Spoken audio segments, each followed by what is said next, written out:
The tension in the conference room was so strong it felt like something you could swallow. It was the second day of the International Sovereignty and Resource Security Summit in Brussels, and things had already been awkward, with silent moments and polite insults hidden in fancy speeches, but nothing was as intense as what was about to happen. Ibrahim Traoré, the president of Burkina Faso, sat quietly at the far end of the long, shiny oak table. He didn't bring a big team or make a big entrance, just him, his leather folder, and a calm but powerful stare that had made several delegates uncomfortable since the summit began. At the other end of the table sat J.D. Vance, a U.S. senator from Ohio who was now an important figure in American foreign policy. Vance had a clear goal: protect U.S. interests and push back against the growing influence of African leaders like Traoré. The room was full of diplomats, presidents, economists, and military experts. Flags hung on the walls, headsets quietly translated everything, and cameras streamed the meeting to people all over the world. The topic was about natural resources in the global south, but the real message was about control. Vance looked at Traoré and said, "Let's be honest about who deserves to be in this room." His tone was confident, like someone used to being clapped for after saying things like this. "Some of us represent real power and order, others bring noise, emotion, and chaos pretending to be change." He didn't say Traoré's name, but everyone knew who he meant. A few people laughed nervously. A French delegate sipped water to avoid reacting. Someone from Canada tapped on their tablet. Even Traoré's interpreter hesitated, unsure how to translate Vance's insult. Still, Traoré didn't move. His face showed nothing, but his eyes stayed locked on Vance like a soldier watching closely before taking a shot. Then Vance pushed further, facing Traoré directly. "Some leaders are chosen through democracy and hard work.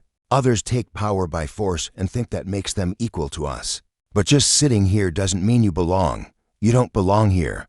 The words hit hard. Cameras zoomed in. Social media exploded. #TRA or EACute started trending instantly. The silence that followed wasn't polite, it was sharp and heavy, like the whole room was frozen, waiting to see if Traoré would react with anger or give up. But instead, he calmly opened. "Are you done?" he asked calmly. His voice was soft, but the tone felt sharp, like a spark ready to start a fire. No one in the room moved. For half a minute, there was no coughing, no shifting, not even a breath. A young African president had just been told, in front of world leaders, reporters, and a global audience, that he didn't belong there. But he didn't shout. He didn't bang the table. He simply asked, "Are you done?" J.D. Vance gave a smirk, but it wasn't confidence. It was the nervous kind. The kind people show when they realize they might have gone too far. Traoré stood up, slowly. No need to clear his throat. No loud noise. No dramatic gestures, just calm silence. Like a man who knew his words would be remembered.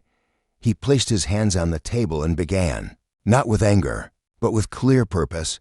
"Senator Vance," he said, "you talk about systems, merit, and institutions. So let me ask you, what institution gave your country the right to invade others for oil? What system decided that Africa's minerals belong in European hands? What merit put your companies in charge of our gold, our cobalt, our future?" People shifted in their seats. Some looked down, others stared at him, sensing they were witnessing a turning point. "You say I seized power," he went on, his voice rising just a little, as if power in Africa is handed over fairly in some peaceful race. "My country was being robbed by outsiders and insiders. My people were dying, and instead of help, we got consultants. I didn't grab power. I stepped into an empty space left behind by betrayal." He took a step closer. "You say I don't belong here, but look at me, I am still standing. After years of being exploited, colonized, overthrown by foreign-backed coups, and forced to accept fake aid, I'm still here." He paused and looked around the room. "Some of you came here in armored cars and with full security. I came here with scars. My country may not be rich in dollars, but we're rich in memory. And don't forget, memory lasts longer than money." The silence that followed wasn't fear, it was respect. Then Traoré gently tapped the paper in front of him. "This is the mineral contract your government pressured us to sign 2 months ago." he said to Vance. We said no, and now I see why that upset you. Vance opened his mouth to respond, but the moderator raised a hand. Let the president finish, and Traoré wasn't done. Not even close. With his fingers still on the paper, he continued, his words now hitting harder than ever. You talk about institutions, Senator Vance. You talk about systems, but whose systems are they really? Who built them? And more importantly, who were they built to benefit? Traoré looked around the room, locking eyes with European ministers, American advisors, and African presidents, who now seemed to sink into their chairs. These systems were never fair. They were never truly global. They were made in places like Washington and Paris, designed to keep some voices powerful and others silent. A quiet buzz spread through the room. Journalists whispered and typed fast. One German translator even paused, unsure if she heard correctly, but she had. You ask, what makes me worthy to sit at this table? Traoré continued. Let me ask you what made your countries qualified to divide Africa? With lines on a map and smoky backrooms? What gave foreign companies the right to dig up our land and sell what they found, without ever asking the people who live there? He paused not because he was tired, but to let the silence soak in. I'm not a perfect man, he said, but I was chosen by the people, in the streets, not by lobbyists in offices. I answer to mothers who've buried their sons in terror attacks, not to investors chasing profits. The room wasn't just listening anymore, it was leaning in. You say I didn't come through your institutions.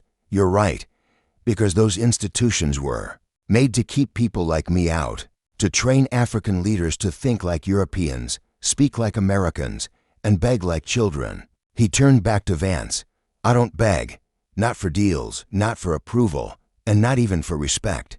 Respect must be earned, and if surviving centuries of theft, pain, and still walking into this room with my head held high doesn't earn it, then your respect isn't worth having. A few hesitant claps broke the silence, first from South Africa, then Mali, then Brazil. Within seconds, the room exploded with real applause, something rare in a place like this. But Traoré wasn't done. I stand here not just as a president, he said. I stand for every country that was told to wait, to grow through debt, and develop by depending on others. And I'm here to say our time is now. And we won't grow inside your system. We will outgrow it. This time, Vance didn't smile. He didn't respond. He just looked down at the table, silent for the first time that day, as the applause slowly faded. Traoré stayed standing, not to show off, but to hold the moment with calm, quiet control. He didn't soak it in. He redirected it. The summit, Traoré said, turning slightly toward the moderator, was supposed to be about the future of global cooperation. But all we've really talked about is who gets to sit at the table and who's allowed to speak.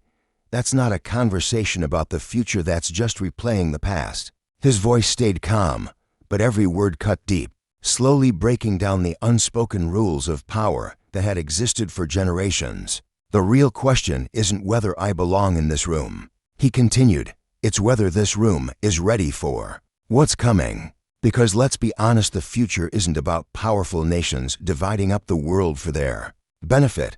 The future isn't the IMF telling us how many teachers we can afford. It's not foreign soldiers guarding our gold mines. A delegate from Ghana gave a quiet nod. A camera zoomed in. Reporters could feel a headline being born. The future, Traoré said, pressing his hand firmly on the table, is about communities growing their own food, countries refining their own minerals, young Africans finding dignity at home, not across the sea. Then he added, clearly and firmly, the future doesn't ask for permission. He turned to Vance, who now looked more thoughtful than proud, not afraid, but clearly aware something important had just shifted. You said I don't belong in this room, Traoré said, but this room belongs to people who are ready to face hard truths, to leaders who know that real strength isn't measured by weapons or GDP, but by how many children sleep safely each night. It belongs to those who carry the weight of their countries, not those who profit from their pain. The energy in the room felt different now, like the balance of power had tilted slightly. Something real had changed.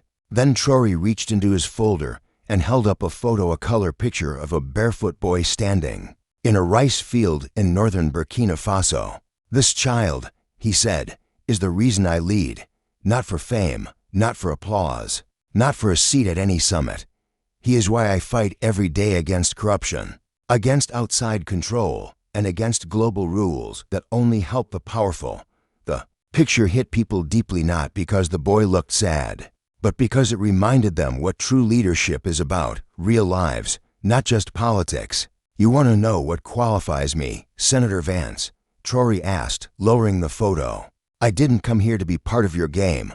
I came here to change the rules." And just like that, the same room that once questioned whether he belonged began to wonder if maybe he was the only one truly fit to lead it. The tension that had filled the conference room had now shifted into something else: clarity. Traoré didn't need to raise his voice or act dramatic. He used silence like punctuation, and truth like a sharp blade. J.D. Vance leaned back in his chair, arms tightly crossed, looking like someone who just realized the game he thought he was winning had changed for years. The United States had controlled the pace in rooms like this, but now Traoré had changed the rhythm, and everyone else was following his lead. "You talk about power, Senator," Traoré said, his voice steady and even softer now. "But power is changing. It used to come from armies, then corporations, then media. Now, real power comes from clarity, from knowing who you are, what you stand for, and who you're willing to lose if it means staying true to yourself." He slowly scanned the room again, not looking for praise, but for honesty and responsibility. For decades, Africa has been invited into rooms like this only to be lectured, told we're corrupt, warned not to work with China, taught about debt and democracy. But tell me, who teaches the World Bank when its projects fail? Who holds NATO accountable when their bombs miss? Who warns the U.S. when it supports dictators just to keep control? These questions didn't land like protests. They landed like facts, spoken from the front of the room, not shouted from the outside. "Let me make it simple," Traoré said. "You can't call it global cooperation if only one side writes the rules. And you don't get to talk about legitimacy when your history includes colonization, stealing resources, and staying silent when it suits you." A few aides exchanged nervous looks. Someone in the back typed quickly on their phone. Even a live Arabic translator paused, not because she didn't understand, but because she realized some truths need no translation. Traoré leaned forward just a little. "I don't need to belong in your room," he said, "because the world we're building doesn't need your room, it needs new ones. Rooms with glass walls, not locked doors, with open microphones, not secret meetings." Then he looked directly at Vance. "And maybe, Senator, the real question isn't whether I belong here anymore." Traoré took a long breath. "Maybe the real question is whether you do." The weight of that line hung in the air like the final bell of a debate. No one reached for their water. No cameras looked away. The man they tried to challenge had just changed the battlefield. His words echoed in the hall, not as a shout, but as something deeper, something that made everyone question what they thought they knew. J.D. Vance shifted in his seat, clearly uncomfortable. Just minutes ago, he had mocked Traoré. Now he looked like a politician completely out of place. He opened his mouth slightly, as if to respond, but said nothing. All of his usual political instincts sharp on TV, tough in the Senate, were useless here. Because this wasn't politics. This was something bigger, history realigning itself in front of everyone. Traoré stayed standing, letting the silence stretch, not awkwardly, but with purpose, like a leader who had claimed the high ground. "I didn't come here to impress you," he said, scanning the room, "and I certainly didn't come for your approval. I came because my people are watching." He spoke not of titles or positions, but of the real lives back home. Young men in Wahigwa planting rice with their bare hands, women in Bobo Dioulasso walking miles for clean water, children in refugee camps who still managed to laugh. His voice was softer now, but still steady. "They don't care about name tags or handshakes. They care about whether they'll eat tomorrow, whether they'll survive, whether their leaders will protect them or sell them for another loan." A quiet ripple of agreement passed through a few delegates. These weren't just political lines, they were lived realities, spoken by a man who understood them firsthand. Vance finally tried to respond.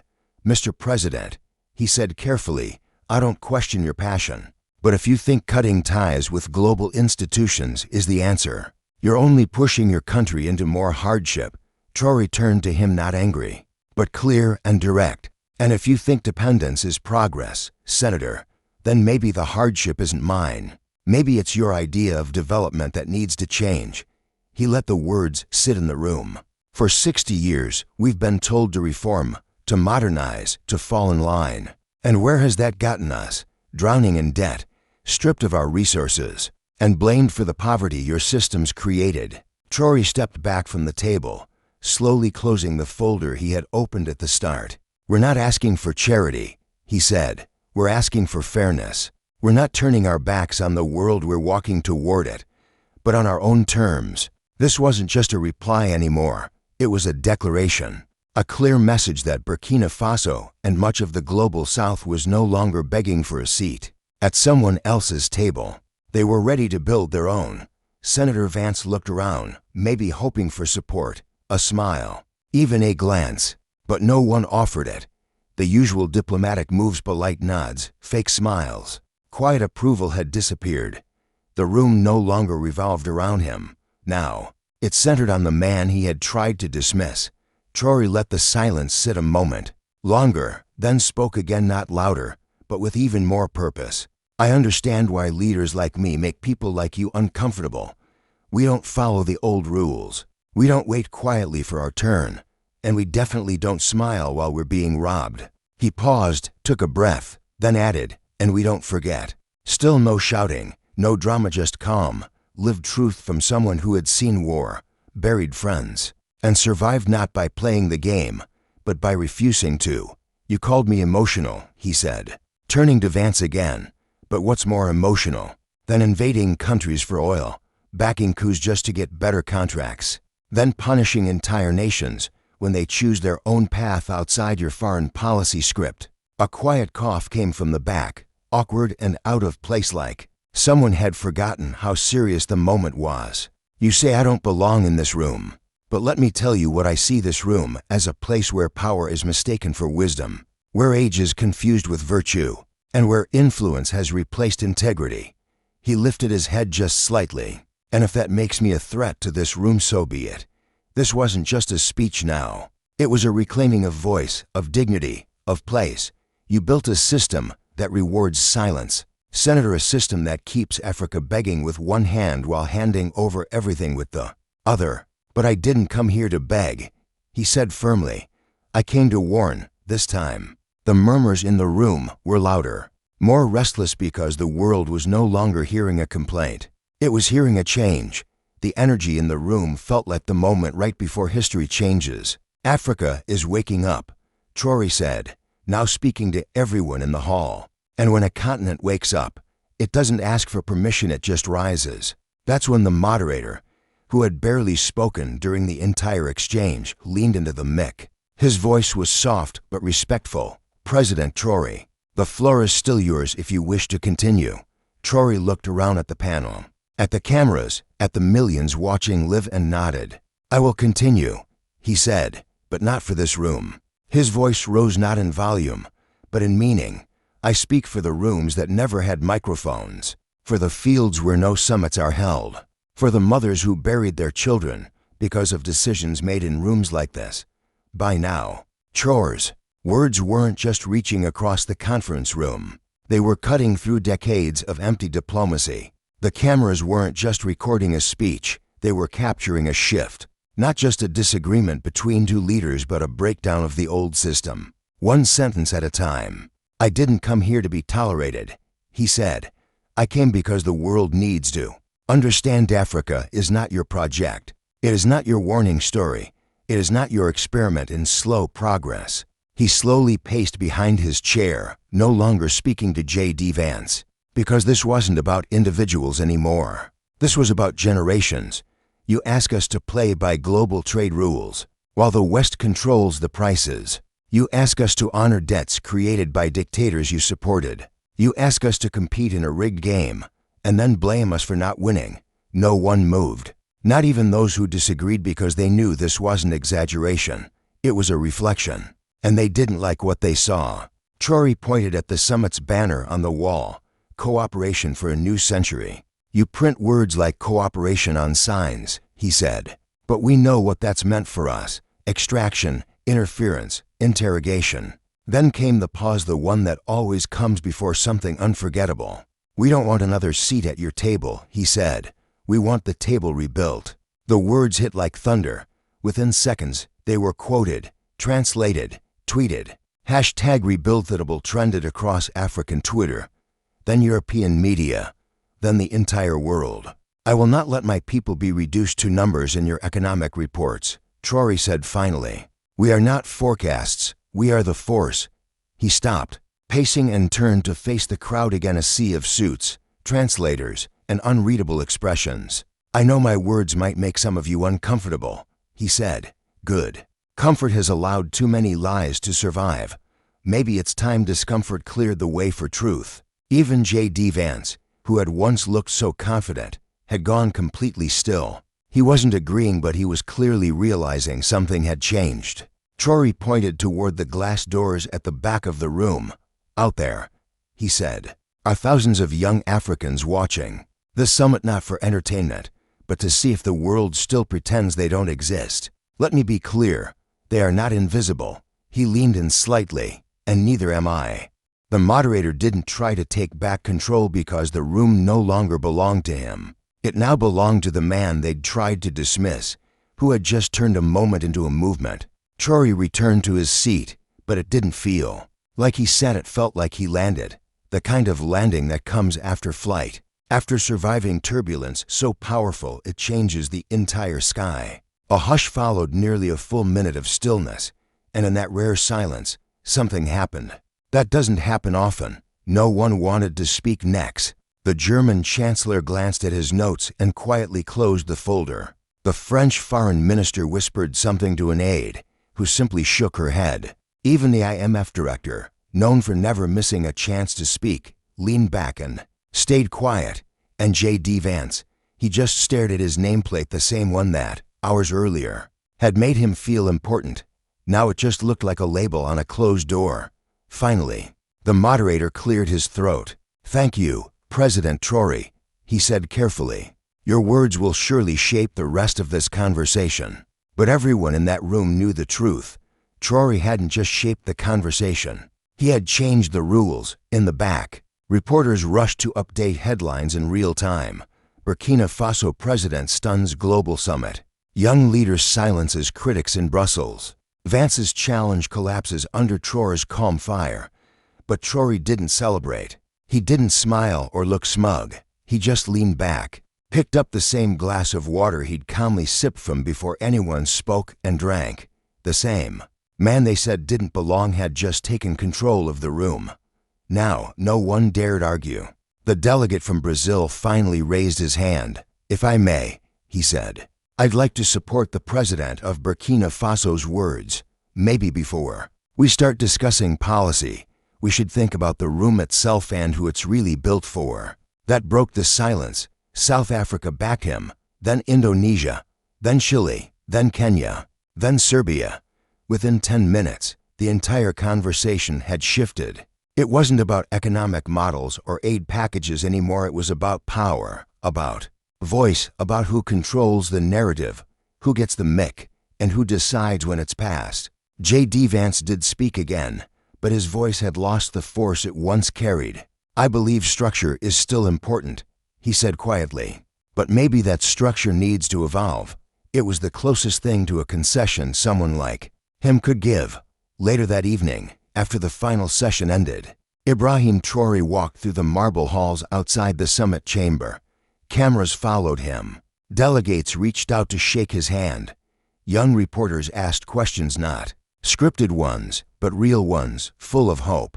One of them asked, Mr. President, how does it feel to change the conversation? He paused, then replied softly, it's not about changing the conversation. It's about reminding the world we've always had something to say. They just weren't listening. Then he walked on, not as a guest in someone else's space, but as the one building something new. The next morning, headlines weren't just about policies, they were about a shift, a new tone, a new name, Ibrahim Traoré. It wasn't just a speech anymore, it was a turning point. Some called it the Brussels reversal. In Nairobi, activists called it the room reclaimed. Even European commentators had to admit it. The youngest person in the room gave the most powerful message. J.D. Vance returned to Washington under a cloud. Fox News tried to spin the moment. America pushes back against African radicalism. But the clip told a different story. The silence after Vance's insult, Traoré's calm reply. The way the entire room moved away from Vance and toward Traoré, it couldn't be twisted. In Africa, the effect was massive. Students in Ghana held open debates called Who Belongs in the Room. Nigerian youth turned Vance's words into viral comedy skits. In Ouagadougou, billboards showed a photo of Traoré standing at the summit with just 5 words underneath: "We never needed permission." At the presidential palace in Burkina Faso, just before sunrise, Traoré sat with his advisors. The air was cool, his voice was steady. "This isn't about me," he said. It never was. This was never about just being heard, it was about speaking. With the belief that we already matter, Maurice Sankara, now his national security advisor, nodded slowly. "They'll come harder next time with different weapons: economic, digital, psychological." Traoré didn't hesitate. "I know," he said, "but now we've seen what happens when we don't flinch." Later that week, a letter arrived at the palace, not official, no seal or embassy mark, just a folded piece of paper from a group of African diaspora students in Boston. It read, "Thank you, Mr. President, for not whispering, for not waiting, for proving that dignity doesn't need translation." Traoré tucked the letter into his jacket and carried it with him for days. Across Africa, something started to shift. Not a protest, not a rebellion, something deeper, a remembering, a quiet return to who they were before borders were carved by strangers, before land was traded for loans, before power meant closeness to Paris or Washington. And at the center of that remembering stood one man, the man they said didn't belong, the man who walked into their room, flipped the script, and walked out without raising his voice. Because sometimes the loudest thing a leader can do is refuse to be small. They told him he was too young, that his accent, his nation, his past made him unfit to lead. But Ibrahim Traoré didn't show up to fit in, he showed up to be undeniable. In a room built to silence voices like his, he didn't shout, didn't threaten. He spoke with calm, with conviction, and with a truth so sharp it cracked through decades of polished diplomacy. J.D. Vance tried to make an example of him, and he did. Just not the example he intended. What happened in Brussels wasn't just a moment, it was a message. Africa doesn't need permission. It needs the mic. And now that it has it, the world better be ready to listen. Because this wasn't politics. This wasn't just a summit. This was dignity. And dignity, once awake, never goes back to sleep.